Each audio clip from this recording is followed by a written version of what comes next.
목잔치에 오신 여러분들을 주님의 이름으로 환영하고 축복합니다. 요즘 세상을 살아가면서 불안, 두려움 이런 감정에서 자유로운 사람은 한 명도 없을 것입니다. 연일 코로나 감염자는 늘어나는데 우크라이나에서는 러시아의 침략으로 여차하면 3차 대전이 일어날지도 모른다는 두려움이 있습니다.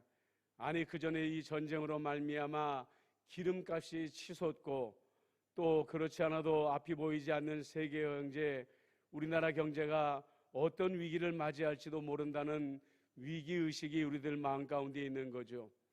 이런 일들만 생각하면 정말 앞이 보이지 않는 두려움과 어두움에 빠져 있는 것만 같습니다. 하지만 우리는 믿는 사람들입니다. 예수님을 믿는 사람들입니다. 물론 우리가 예수님을 믿는다고 해서 세상 사람들이 겪고 있는 염려와 불안과 두려움에서 완전히 자유로울 수 있다, 이렇게 말씀을 드리는 것은 아닙니다.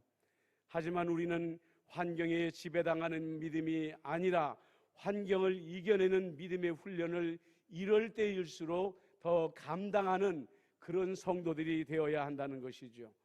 성경은 이 우리가 두려운 세상의 환경에 붙잡혀 있지 말아야 하는 이유를 분명히 말하고 있습니다. 우리는 이미 세상이 경험하고 있는 모든 종류의 두려움에서 이겨내는 경험이 있기 때문이라는 것입니다. 사도 바울은 6절에서 말합니다. 우리가 아직 연약할 때에 기약대로 그리스도께서 경건하지 않은 자를 위하여 죽으셨도다, 이렇게 말씀하고 있는데요, 현대인의 성경에서는 이 연약할 때에 이 말을 무기력할 때에 이렇게 번역을 하고 있는 것을 보게 됩니다. 수영을 못하는 사람이 물에 빠져 있을 때에는 그 호흡이 남아있는 동안에는 들어가기도 하고 나오기도 하다가 호흡을 더 이상 할 수 없을 때에는 물에 점점 빠져들어가게 됩니다. 여러분, 우리가 이렇게 아무것도 내 힘으로 할 수 없는 상태를 우리는 무기력하다, 이렇게 말하지 않습니까? 그렇습니다. 우리의 조상들은 이 죄에서 벗어나 보려고 수많은 노력을 했습니다. 그래서 수많은 종교가 일어나고 사이비도 생기고 이단도 일어났습니다. 하지만 모든 노력이 다 헛것이었습니다. 헛된 노력이었습니다. 그래서 그야말로 우리를 구원하는 일에 무기력한 존재가 되어버리고 말았다는 것이지요. 이번에 우크라이나를 보십시오. 전쟁이 어떻게 끝날지 아무도 알 수 없지만 푸틴은 전쟁을 시작하면서 3일이면 이 전쟁을 끝내버리겠다고 호언장담을 하였습니다.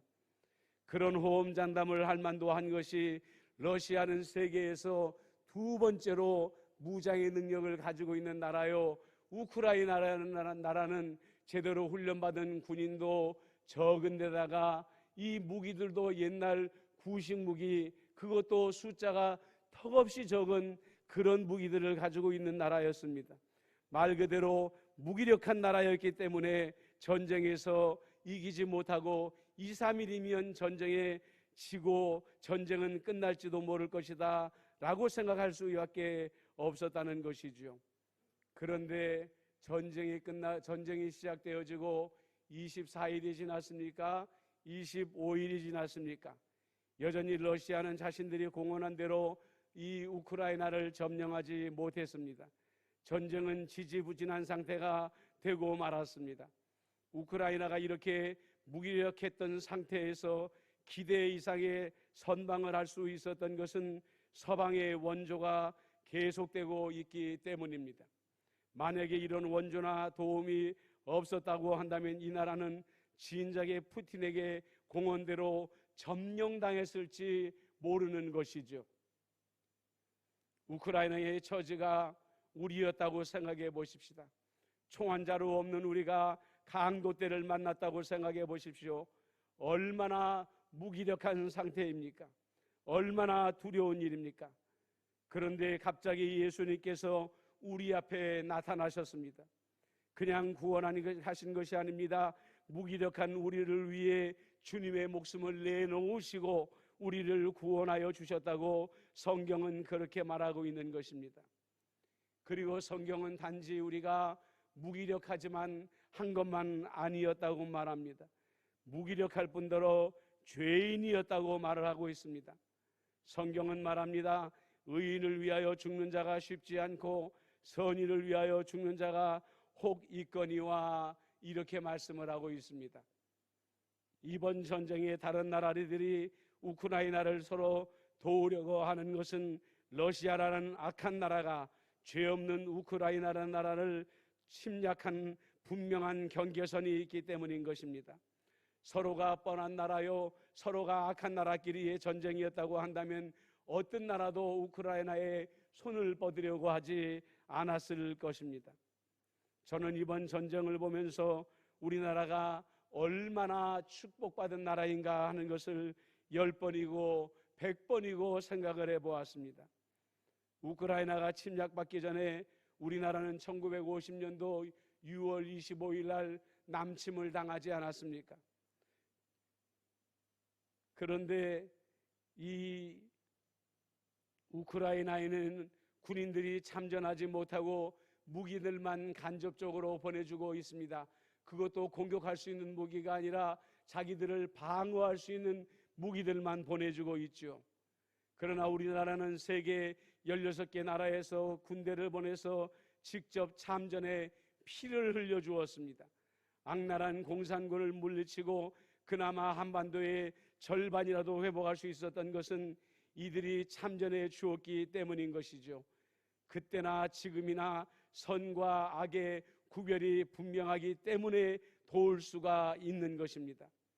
그런데 다시 말씀드리지만 우리는 무기력한 데다가 죄인이었습니다. 그냥 죄인이 아니었습니다.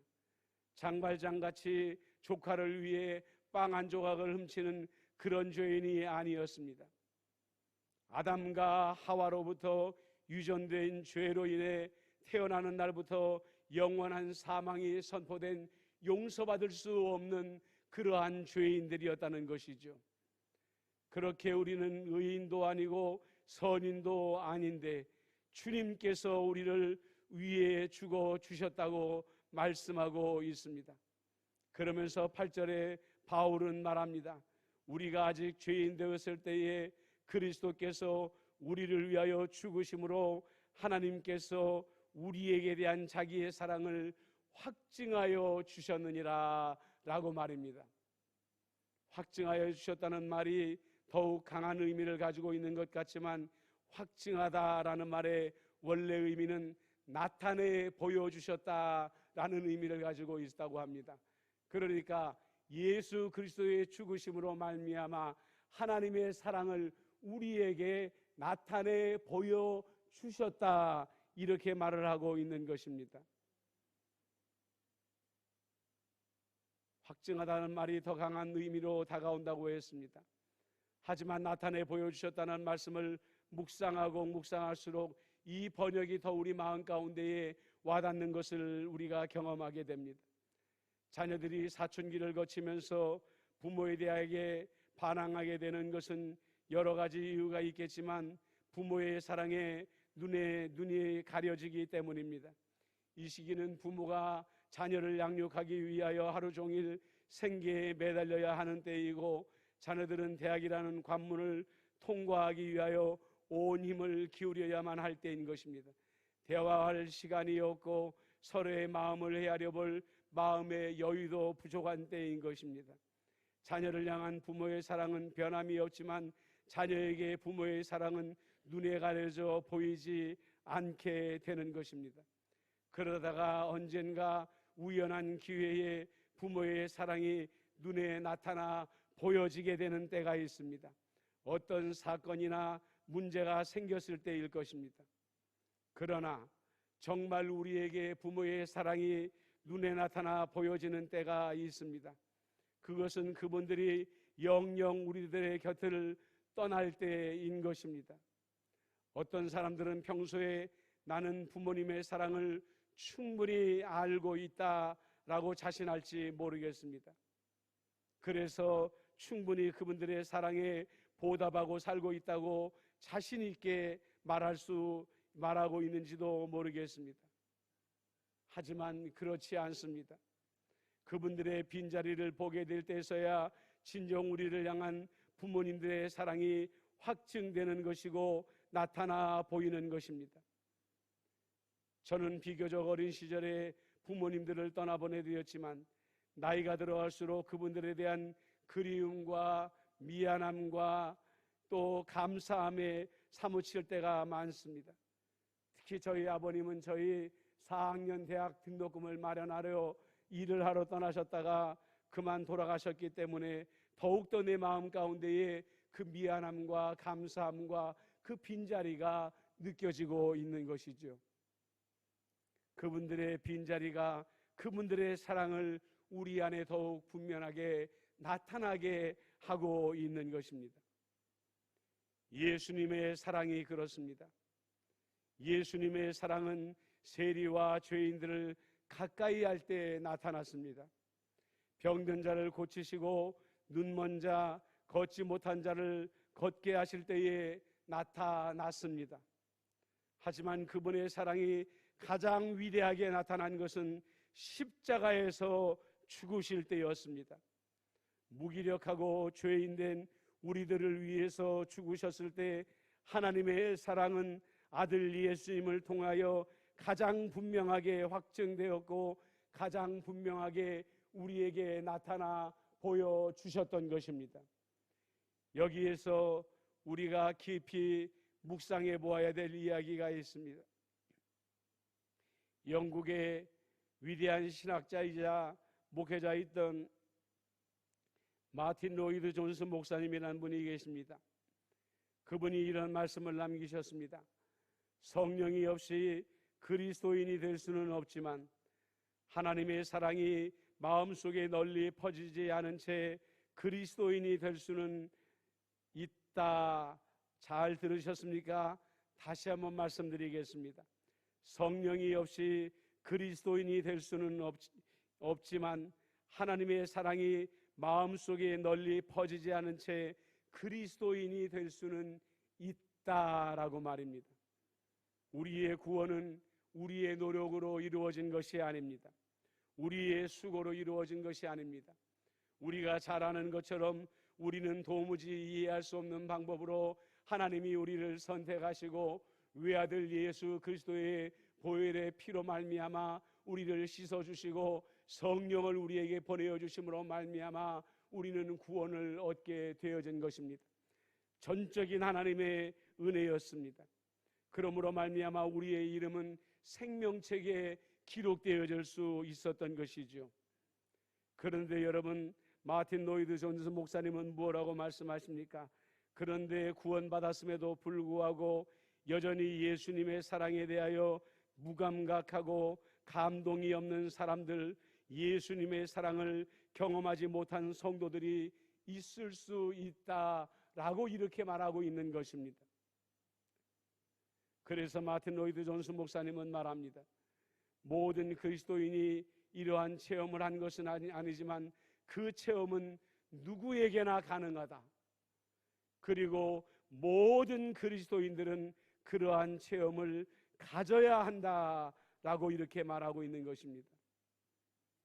바울은 분명히 하나님의 사랑은 예수 그리스도의 죽으심으로 우리에게 나타내 보이셨다라고 했습니다.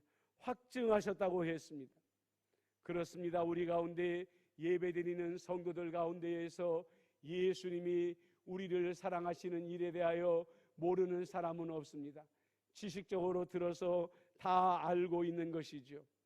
그런데 정말 우리의 가슴에 감동을 일으키는 갈보리 십자가의 사랑을 경험하지 못한 사람들, 그 마음에 감동을 경험하지 못한 사람들이 있다는 것입니다. 그래서 제가 여러분들에게 자주 읽어드리는 바울의 기도문이 있습니다. 에베소서 3장 17절로 19절의 기도문입니다. 믿음으로 말미암아 그리스도께서 너희 마음에 계시게 하시옵고 너희가 사랑 가운데에서 뿌리가 박히고 터가 굳어져서 능히 모든 성도와 함께 지식에 넘치는 그리스도의 사랑을 알고 그 너비와 길이와 높이와 깊이가 어떠함을 깨달아 하나님의 모든 충만하신 것으로 너희에게 충만하시기를 구하노라 라고 이렇게 말을 하고 있는 것입니다. 기도하고 있는 것입니다. 바울은 강조하고 또 강조합니다. 사랑은 지식에 머물러서는 의미가 없다는 것입니다. 바울은 말합니다. 사랑 가운데 뿌리가 박히고 터가 굳어져야만 한다고 말합니다. 여기서 말하는 사랑이 무엇입니까? 무기력하고 죄인된 우리를 위하여 죽어주신 예수 그리스도의 십자가의 사랑인 것입니다. 그 사랑에 우리의 믿음의 뿌리가 박히고 우리의 터가 굳어져야만 한다고 말을 하고 있는 것입니다. 그래야 바울이 말하는 것처럼 지식에 넘치는 그리스도의 사랑에 이르게 된다는 것이죠. 그 한없는 너비와 길이와 높이와 깊이를 깨달아 알게 된다는 것입니다. 여러분, 예수님의 이 사랑을 깨달은 사람들은 먼저 자신을 너무나도 이 사랑이 행복하게 해주는구나 하는 것을 알 수 있습니다. 보십시오. 제가 처음에 말씀해 드렸던 것처럼 세상은 전염병과 전쟁의 소식으로 요란하고 내일을 알 수 없는 그 두려움으로 말미암아 불안해하고 있다고 하지 않았습니까? 그러나 우리 예수 믿는 사람들은 그 환경을 초월하는 믿음을 가져야 한다고 하였습니다. 그 믿음을 가지게 하는 것이 바로 이 사랑인 것입니다. 예수님이 우리에게 주신 사랑이요 우리 안에 감동되어지는 십자가의 사랑인 것입니다. 나 같은 죄인을 사랑하신 주님의 사랑이 지금 또 나와 함께 하시는데 내가 무엇을 두려워할까 하는 것입니다.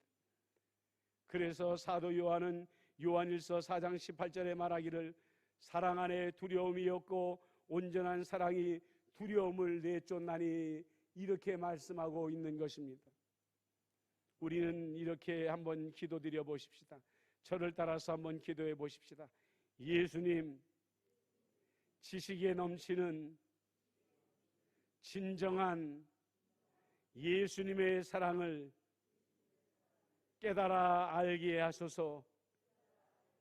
깨달아 알게 하소서. 그렇습니다. 그리고 우리 안에 예수님의 사랑이 깨달아질 때 우리는 행복해질 수 있습니다. 10절을 보십시오. 곧 우리가 원수 되었을 때에 그의 아들의 죽으심으로 말미암아 하나님과 화목하게 되었은즉 화목하게 된 자로서는 더욱 그의 살아나심으로 말미암아 구원을 받을 것이니라. 하나님과 화목하게 되었다고 했습니다. 예수님이 나를 위해 죽기 전에 우리는 하나님과 원수된 자였습니다. 불화하는 관계였습니다. 그러나 예수님의 죽으심으로 우리는 하나님과 화목하게 되었다고 말씀하고 있는 것입니다. 가정에서 부모와 자녀가 서로 화목하게 지내는 것처럼 우리를 행복하게 하는 일이 어디에 있겠습니까? 그런데 우리는 11절 말씀도 끝까지 묵상해야 합니다. 그뿐 아니라 이제 우리로 화목하게 하신 주 예수 그리스도로 말미암아 하나님 안에서 또한 즐거워하느니라. 화목함으로 말미암아 우리 안에 즐거움이 넘쳐나게 된다는 것입니다. 이것이 바로 하나님과 화목하게 된 사람의 증거라는 것입니다. 어떤 어려움 가운데에서도 어떤 염려와 어떤 두려움 가운데에서도 그 마음 가운데에 하나님을 향한 즐거움이, 세상을 향한 즐거움이 그치지 아니하고 있다는 것이죠. 그리고 중요한 것은 무엇이냐면 내 마음에 즐거움이 있는 사람의 공통점이 있는데 그 사람의 마음속에 있는 즐거움이 남들에게도 흘러감으로 말미암아 남들도 그 사람으로 인하여 즐거움을 함께 나눌 수 있게 되어진다는 것입니다. 바울은 고린도후서 5장 18절에 이렇게 말하지 않습니까? 모든 것이 하나님께로서 났으며 그가 그리스도로 말미암아 우리를 자기와 화목하게 하시고 또 우리에게 화목하게 하는 직분을 주셨으니. 이제 여러분들 말씀을 정리하려고 합니다. 여러분, 세상이 요동치고 하늘이 무너져 내리는 것 같아도 그리스도의 사랑을 알고 마음의 그 사랑을 깊이 깨닫는 사람은 두려움을 내쫓습니다. 두려움이 자리 잡을 수가 없습니다. 그리고 그 사람은 그 마음에 기쁨이 있습니다. 염려와 두려움이 쫓겨난 자리에 그리스도의 사랑이 임하면 마음에 즐거움이 넘쳐납니다. 그리고 즐거움은 내 주변에 있는 사람에게 흘러나가서 내 주변에 있는 사람도 즐겁게 해준다고 했습니다.